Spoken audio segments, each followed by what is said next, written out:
Yes, brother. Assalamu alaikum. My name is Leon John, and firstly, I'd like to thank my friend Nurullah for bringing me here and giving me this opportunity to hear some wonderful teachings from you. Now, I've got two questions to ask. First is, what does it take to be a true Muslim? And the second question is, Muslims pray 5 times a day. Why don't we Catholics and other religions pray 5 times a day? Is there any explanation for this? Brother has two questions. First is that what does it take to be a Muslim? What is the requirement? And second is, why do Muslims pray 5 times, Catholics pray less? What is the reason? As far as what does it take to be a Muslim, as I mentioned earlier, Muslim means a person who submits his will to God. So if you submit your will to God and follow the commandments of God, you are a Muslim. The number one thing is that you bear witness that there's no God but Allah, no God but one true Almighty God, and you bear witness that Prophet Muhammad is the servant and the messenger of this God. This is the basic faith. It is a fundamental creed known as Shahada.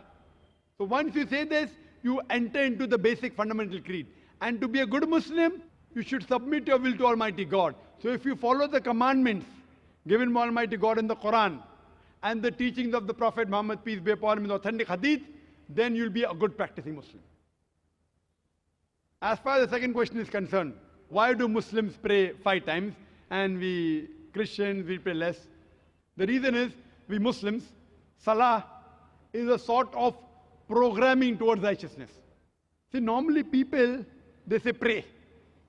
Pray is not the right translation of Salah. Pray means to ask for help. In Oxford Dictionary, pray means beseech. In Salah, we don't merely ask for help. Besides asking for help, we are getting guidance from Allah subhanahu wa ta'ala. In other religions, we only ask for help. In Islam, besides asking for help, we are getting guidance from Allah subhanahu wa ta'ala. For example, if the Imam, after Surah Fatiha, he recites the verse of the Quran, of Surah Maida, chapter number 5, verse number 90. Ya ayyuhalladhina amanu, O you believe, innamal khamru wal maisuru, most certainly intoxicants and gambling, wal anzabu wal azlamu, dedication of stones, divination of arrows, rijsum min amali shaitan, these are Satan's handiwork. Fashtanibu lalakum tuflihun, abstain from this handiwork that you may prosper. Here we are getting guidance from Allah subhanahu wa ta'ala in our salah that don't have intoxicants, don't gamble, don't do fortune telling, don't do idol worship. These are Satan's handiwork. Abstain from it that you may prosper. So besides asking for help, besides asking, we are getting guidance from Allah subhanahu wa ta'ala and we are thanking Allah subhanahu wa ta'ala. So I prefer calling salah as programming towards righteousness.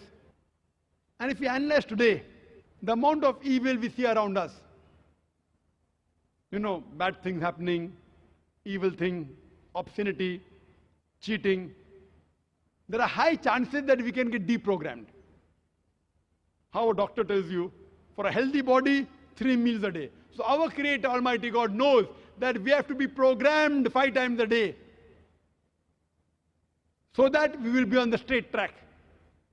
So He's our Creator, He knows that. So if you are a true Christian, even you should offer 5 times. You know why? Because if you read your scriptures, the book of Acts, like how we do ablution, Surah Maida chapter 5, verse number 5, that you have to wash your hands, wash your face, rub the head with water, and wash the feet up to ankle. Similarly is mentioned in the book of Acts. Similarly in the book of Exodus, that Aaron and Moses, they washed their face and hands before they appeared in front of the Lord. Same thing, the basic part of Sajda, the sujood, if you read Genesis chapter number 17, verse number 3. It says that Abraham fell on his face and prayed to God. In Numbers chapter number 20, verse number 6, Aaron and Moses, they fell on their face and prayed to God. Joshua chapter number 5, verse number 14, Joshua fell on his face and prayed to God. If you read the Gospel of Matthew chapter number 26, that Jesus Christ, peace be upon him, in the Garden of Gethsemane, he took a few steps forward and fell on his face and prayed to God. Can an acrobat fall on his face and pray to God better than the way we Muslims do? When you do sujood, We put the highest part of the body, the forehead, on the lowest part of the ground and say, Glory be to Allah, the Most High. Glory be to Allah, the Most High, thrice. So all the prophets of the Bible, they prayed the same way as we Muslims pray. And Jesus Christ, peace be upon him, said in the Gospel of John, chapter number 16, verse number 12 to 14, I have many things to say unto you, but ye cannot bear them now. For he, when the Spirit of truth shall come, he shall guide you unto all truth. He shall not speak of himself. All that he hears shall he speak. He shall glorify me. Now, Jesus Christ, peace be upon him, said that wait for the Spirit of truth, talking about Muhammad, peace be upon him. And there are various references of Prophet Muhammad, peace be upon him, in the Old Testament as well as the New Testament. If you read the New Testament, in the book of Deuteronomy, chapter number 18, verse number 18, in the book of Deuteronomy, chapter number 18, verse number 19, in the book of Isaiah, chapter 29, verse number 12, in the Song of Solomon, chapter number 5, verse number 16, all of these references speak about the coming of the last and final messenger, Prophet Muhammad, peace be upon him. Even in the New Testament, Gospel of John, chapter number 14, verse number 16, Gospel of John, chapter number 15, verse number 26, Gospel of John, chapter number 16, verse number 7, Gospel of John, chapter number 16, verse number 12 to 14, all of these references speak about the last and final messenger, Prophet Muhammad, peace be upon him. So if you're a true Christian, if Christian means a person who follows the teachings of Jesus Christ, peace be upon him, we Muslims are more Christian than the Christian themselves. If you're a true Christian, you have to follow the teachings of Prophet Muhammad, peace be upon him, and do ablution before Salah. You should do sujood, and you should pray 5 times a day. Hope that answers the question. Thank you. I appreciate that.